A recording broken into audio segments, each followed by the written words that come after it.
नमस्कार, मैं हूं स्वाति आपके साथ और आज मैं आपको एक और बेहतरीन खूबसूरत स्पिरिचुअल कहानी सुनाऊंगी। आपको पता होगा कि एस्ट्रोलॉजी में 11th हाउस को हाउस ऑफ फ्रेंडशिप कहा जाता है। इस घर से आपको पता चलेगा कि आपके दोस्त कैसे रहेंगे और अच्छे दोस्त तो किस्मत वालों को मिलता है। अगर आपके प्लैनेट पोजीशंस उस घर में अच्छे हैं तो डेफिनेटली आपको बेहतरीन दोस्त मिलेंगे। तो चलिए मैं आपको आज सुनाऊंगी प्रिया की कहानी। प्रिया जो एक छोटे शहर की लड़की है, स्मॉल टाउन गर्ल, और अपने शहर को छोड़कर वो एक बड़े शहर को जाती है अपने करियर को बनाने, जीवन को आजमाने, और उसे नहीं पता है कि आगे क्या है। तो चलिए सुनते हैं ये कहानी प्रिया की जुबानी। अपना घर छोड़ के जब मैं एक बड़े शहर को चली, मेरे आंखों में बड़े बड़े सपने थे, लेकिन दिल में थोड़ी घबराहट भी थी। पता नहीं था कि क्या होगा। क्या मेरे साथ बहुत अच्छा होगा या फिर कुछ गलत होगा।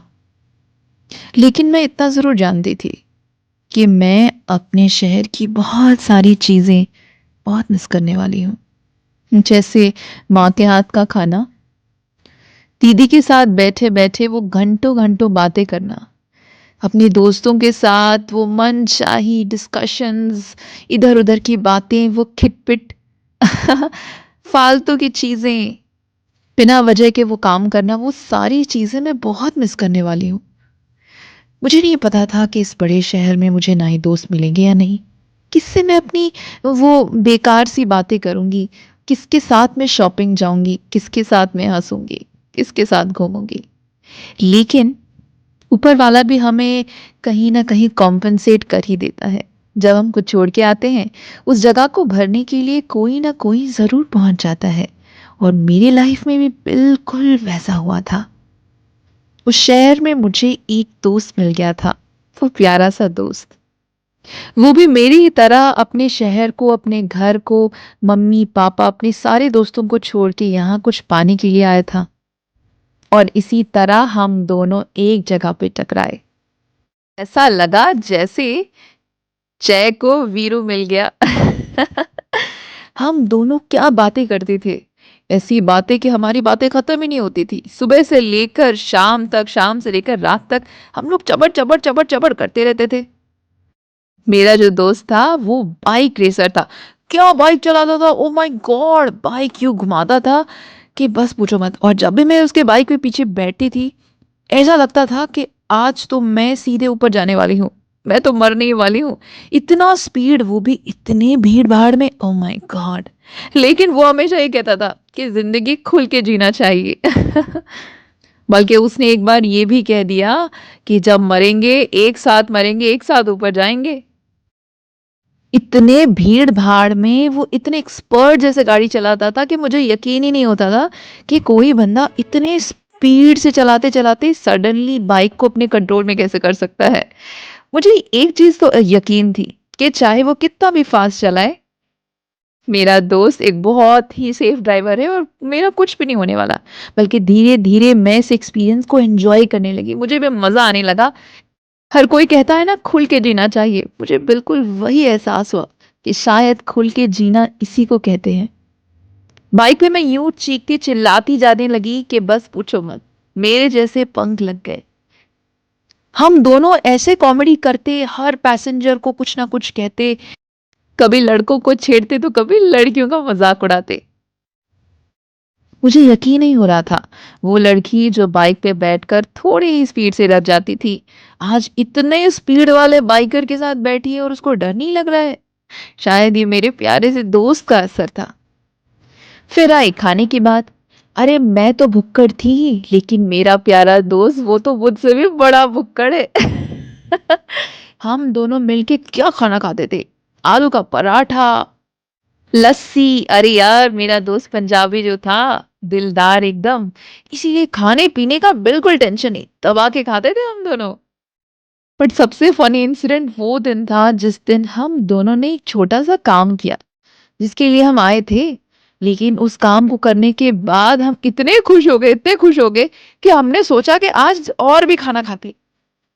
उस दिन हमने जश्न में इतना खाना खाया कि एंड में मुझे सांस भी आना बंद हो गई। अब मैं क्या बताऊं, ये छोटी छोटी पलों को मैं आज भी याद करती हूँ और मेरे चेहरे पे एक स्माइल आ जाता है। एक और ऐसा ही प्यारा सा इंसिडेंट तब था जब हम ऐसे ही रोड पे चल रहे थे। चलते चलते हमारा मन किया कि रोड साइड में बैठ जाएं। अब हमें ऐसा कोई ईगो नहीं था कि हम बहुत अच्छे फैमिली से हैं, हम क्यों रोड पे बैठे। हम लोग रोड पे बैठ गए और बात करने लगे। हमारी बातें भी वैसे ही बेवजह की थी, बिना किसी कारण के, बिना किसी ज़रूरत के। और हमें एक दूसरे से कुछ नहीं चाहिए था, बस एक दूसरे की कंपनी और ढेर सारा हंसी और मजाक। मैं आज भी यकीन के साथ ये कह सकती हूँ कि हैप्पीनेस इसी चीज में है। असली खुशी इन छोटे छोटे पलों में होता है, जहां हम बेवजह खुश होते हैं, बेवजह की बातें करते हैं। उस वक्त हम दोनों इतना भी ज्यादा नहीं कमाते थे, थोड़े बहुत पैसे से हम कैसे भी मैनेज कर रहे थे। लेकिन हम में एक ऐसी थी कि कभी कभी वो मेरे लिए पे करता था तो कभी कभी मैं उसके लिए पे करती थी। लेकिन कई बार, मोस्ट ऑफ द टाइम, वो पे करता था।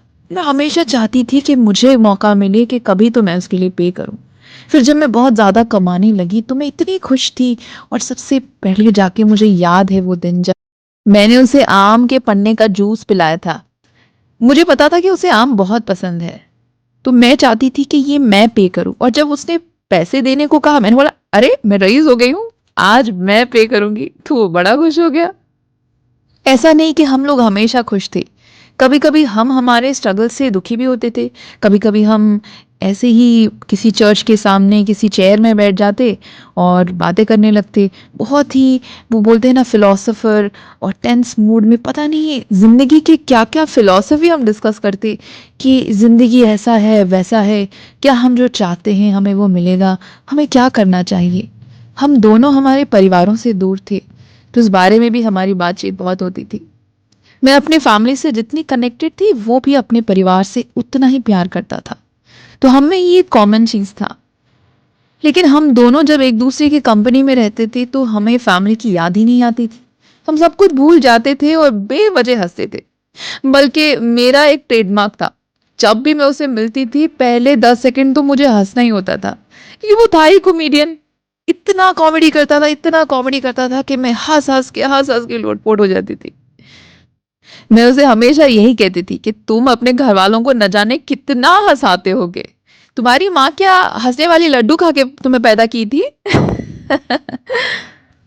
कभी हम लोग लेट नाइट आइसक्रीम खाने भी चलते थे। जी हाँ, लेट नाइट आइसक्रीम आपने कभी खाया है? बड़ा मजा आता है।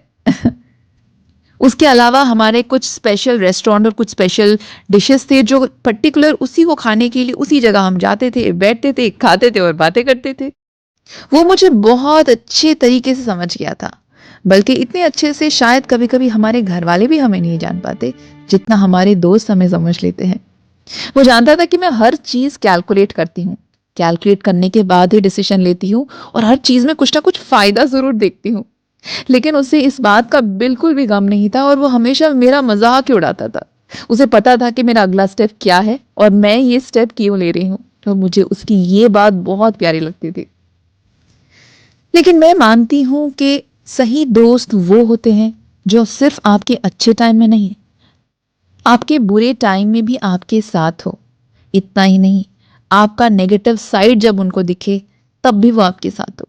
शायद मेरा प्यारा दोस्त बिल्कुल वैसा ही था। एक वक्त था जब मुझे पैसों की बहुत ज़रूरत थी। मैं अपने लाइफ की एक बहुत ही डिफिकल्ट सिचुएशन में थी, और मुझे पता था कि मैं किसी भी दोस्त को पैसे मांगू वो तो देने वाले नहीं है।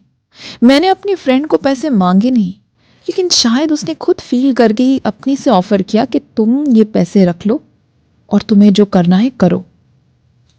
और उसने गारंटी के साथ ये भी कहा कि मुझे पता है तुम बहुत ईमानदार हो, तुम ये सारे पैसे मुझे लौटा दोगी। पल के लिए समझ में नहीं आया कि मैं उसके इतने बड़े एहसान का शुक्रिया कैसे करूं। इतना बड़ा रकम तो शायद मेरे घर वाले भी मुझे नहीं देते, लेकिन उसने मेरे उस सिचुएशन को समझा जिसमें मैं बहुत तकलीफ में थी, और शायद उसके अंदर की इंसानियत ने उसे ये चीज़ करने दिया। मैं बहुत खुश हो गई थी। उस पैसे का मैंने इस्तेमाल किया और मेरी लाइफ तो सुधर गई। और धीरे धीरे मैंने वो पैसे उसको वापस भी लौटा दिए। लेकिन मैं जिंदगी भर शायद उसके इस एहसान को नहीं भूल पाऊंगी जो उसने मुझे उस वक्त किया था जब मुझे उन पैसों की सख्त जरूरत थी। मैंने अपने कई बहुत गहरे और अच्छे दोस्तों को देखा है जिन्हें पैसे मांगने पर वो मुकर जाते हैं, लेकिन मेरा ये प्यारा दोस्त जो अनजान था, जो कुछ ही दिनों से मुझे जानता था, उसने मेरी इतनी बड़ी मदद की। इन उतार चढ़ाव में मेरी लाइफ आगे बढ़ती गई। एक दिन मैं फिर से बहुत दुखी थी। किसी ने मेरा दिल तोड़ा था। मेरे आंखों में आंसू थे। मुझे समझ नहीं आ रहा था मैं क्या करूं। मैं बात ही नहीं कर पा रही थी और उसे जैसे बिना बताए सब समझ में आ जाता था कि मैं बहुत दुखी हूं। वो चाहता था कि मैं उसको देख के 5 मिनट हंसूं, उसकी खिल्ली उड़ाऊं, उसका मजाक उड़ाऊं, लेकिन आज उसकी हंसने वाली दोस्त इतनी शांत क्यों थी? उसने मुझे कई बार पूछा, बताओ ना क्या हुआ है, आज क्यों नहीं हंस रही हो तुम? क्या मेरा जोक अच्छा नहीं है? मैं उसे बताना नहीं चाहती थी। क्यों वो हमेशा मुझे हंसाए? क्या उसने मुझे हंसाने का रिस्पॉन्सिबिलिटी लिया है? क्या ये उसका काम है? क्यों कोई और मुझे दुखी कराए और मेरा प्यारा दोस्त मुझे क्यों हंसाए? लेकिन उसने तो हिम्मत ही नहीं हारी। उसके बहुत पूछने के बाद मैंने पूरा स्टोरी उसको बताया और जानते हो उसने क्या किया? बड़ा ही कूल दोस्त है मेरा। प्रॉब्लम को यूं चुटकियों में सॉल्व कर देता है कि जैसे हमने इमेजिन ही नहीं किया होगा कि इसका सॉल्यूशन ऐसा भी हो सकता है। उसने बोला, अरे टेंशन क्यों ले रहे हो, चलो बीच चलते हैं। हम दोनों भाग के वहां से बीच गए। समुंदर की उन गहरी लहरों में न जाने मुझे 1 सेकंड में मैं अपने सारे प्रॉब्लम्स भूल गई। समुंदर का जादू ही ऐसा होता है। वहां पे हम लोग बच्चों के तरह समंदर में कूदने लगे, पानी के अंदर जंप मारने लगे जोर जोर से और भागने लगे। हम पानी के साथ खेलने लगे और धीरे धीरे वहां पे चलते चलते हमने ढेर सारी फिलोसॉफिकल बातें फिर से की। उसने मुझे ऐसी कई बातें बहुत आसानी से समझा दी जिसको मैं समझ नहीं पा रही थी। मुझे कई चीजें क्लियर दिखने लगी कि क्या सही है और क्या गलत। और वहां से मैं हंसते खेलते अपने घर वापस चली। मेरे दोस्त की एक आदत थी हर चीज को कैलकुलेट करना, फटाक से कैलकुलेट कर देता था। बल्कि प्यार से उसे मैं और उसके कई दोस्त कैलकुलेटर पे बुलाते थे। लेकिन कैलकुलेटर होने के बावजूद भी वो जिंदगी के हर चीज को पैसों से नहीं तोलता था। शायद ये चीजें, बहुत सारी बातें मुझे उससे सीखने को मिला। ये चीज को वो बेवजह करता था। बड़े बड़े प्रॉब्लम्स का यूं सॉल्यूशन बताता था जो इतना सिंपल और आसान है। उसे देख के मुझे ये समझ में आया कि लाइफ बहुत सिंपल है, कॉम्प्लिकेटेड तो हम बनाते हैं। धीरे धीरे जैसे वक्त बीतता गया, हम दोनों को ये रियलाइज हुआ कि हम जो हमारे सपने लेकर आए थे इस शहर में, वो सपना तो पूरा होने वाला नहीं है और ना ही हो रहा है। हमारी आशाएं तो धीरे धीरे कम होती गई, लेकिन हमारी दोस्ती उतनी ही गहरी रही। जब तक वो था मेरा समय तो बहुत बढ़िया कटा। लेकिन एक दिन एक ऐसी दुर्घटना हुई जिसको ना मैंने सोचा था ना मेरे दोस्त ने। उस दुर्घटना के कारण मेरे प्यारे से दोस्त को शहर छोड़ के घर वापस जाना पड़ा। मैं बहुत दुखी थी। मैं उसके लिए भी दुखी थी और अपने लिए भी। अपने लिए इसलिए क्योंकि मैंने अपना दोस्त खो दिया था। अब वो वापस नहीं आने वाला था। उसके जाने के बाद मैंने उसे बहुत मिस किया। मैं उन सारी जगहों को वापस जाती, वहां पे बैठती और सोचती कि काश कहीं से उड़ के वो आ जाए और हम दोनों ढेर सारी बातें करें। लेकिन ऐसा कभी नहीं हुआ। मैं उसकी इंतजार करती रह गई, पर वो वापस नहीं आया। अब उसकी भी तो अपनी मजबूरी थी। धीरे धीरे उस शहर ने मुझे बहुत कुछ सिखा दिया। मैं बहुत आगे बढ़ गई। मैं बहुत एस्टैब्लिश भी हो गई। मैंने बहुत कुछ देखा। बहुत सारे लोग आए और मेरी लाइफ से गए भी, लेकिन मुझे कभी भी उसके जैसा कभी नहीं मिला। कई बार हमें ऐसे भी लोग मिलते हैं जो हमारा बहुत नुकसान करते हैं, हमें बहुत हर्ट करते हैं और उसके बाद हमारा इंसानियत पे भरोसा खत्म हो जाता है। हमें लगता है कि हर कोई हमारा नुकसान ही करने वाला है। हम लोगों से बात करना बंद कर देते हैं। लेकिन जब भी मैं अपने इस प्यारे से दोस्त के बारे में सोचती हूँ, मैं सोचती हूँ कि नहीं, अच्छे लोग भी इस दुनिया में बसते हैं। बस हमारी किस्मत अच्छी होनी चाहिए कि हम उनसे मिल जाएं। कुछ दिनों के बाद मैं शहर को छोड़ के अपने घर वापस चली आई, लेकिन आज भी जब मैं उसके बारे में सोचती हूँ, मेरे होठों पे वो स्माइल जरूर आती है और 5 मिनट में जरूर हंसती हूँ। वो सारी बातें मैं बहुत याद करती हूँ। हम दोनों आज भी टच में हैं। कभी कभी एक दूसरे का सर खाने के लिए फोन कर ही लेते हैं एक दूसरे को और बहुत हंसते हैं, उन पुराने दिनों की तरह। वैसे हम दोनों के सपने तो पूरे नहीं हो पाए, लेकिन हम दोनों को जिंदगी भर के लिए एक बेस्ट फ्रेंड जरूर मिल गया, एक बहुत अच्छा दोस्त जिसको सोच के हमें इंसानियत पर भरोसा हो जाए, इसे सोच के हमारे होठों पे एक स्माइल आ जाए। छोटे शहर के आने वाले लोगों में ही एक सच्चाई होती है, एक इंसानियत होता है, एक इनोसेंस होता है, जो शायद बड़े शहर में रह के भी वो उसे खो नहीं पाते। और कभी कभी ये उस परवरिश का भी असर होता है, हमारे माँ बाप की वो शिक्षा, वो वैल्यूज जो हमें एक अच्छा इंसान बनाता है। हाँ, मैं जानती हूँ आज की दुनिया में ऐसे लोग मिलना बहुत मुश्किल है। आज की दुनिया में हर कोई एक दूसरे का गला काटना चाहता है, उसे एक्सप्लॉइट करना चाहता है। लेकिन क्या हम अपने आप को बदल नहीं सकते?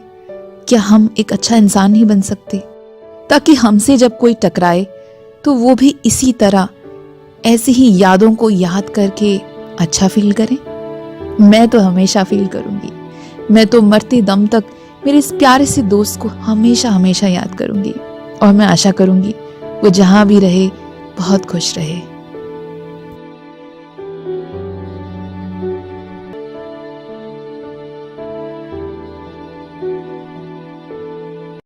तो दोस्तों, ये था प्रिया की कहानी। आई होप आपको अच्छा लगा। एक और कहानी लेकर मैं फिर बहुत जल्दी आऊंगी। अगर आप जानना चाहते हैं कि आपके दोस्त कैसे हैं, आपको कैसे दोस्त मिलेंगे, तो अपने 11th हाउस को ज़रूर चेक कीजिए, वरना आप मुझसे कंसल्टेशन भी ले सकते हैं। आज का वीडियो मैं यहीं पे समाप्त करती हूँ। ये कहानी सुनने के लिए बहुत बहुत धन्यवाद।